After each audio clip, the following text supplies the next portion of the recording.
How to restore old YouTube layout.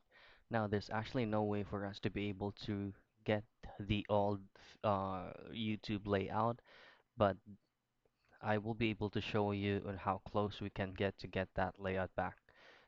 Now, just go ahead and create a new tab and go to your Chrome Web Store. Here, click on the first result, and then from here, we'll have to download an extension called Enhancer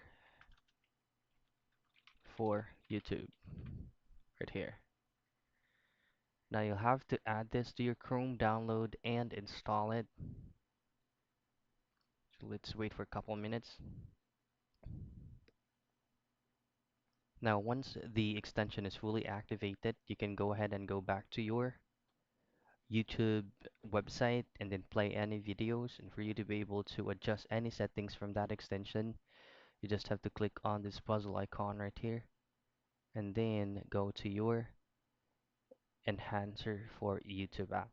Now this is where you can adjust any settings you want, like this icons right here. If you want these icons to be below your or at the bottom of the page, just simply click in it and click on at the bottom of the window, and you can add and remove any settings icons in these extensions.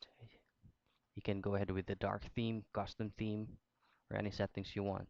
So this is how close we can get to get that old layout back on YouTube.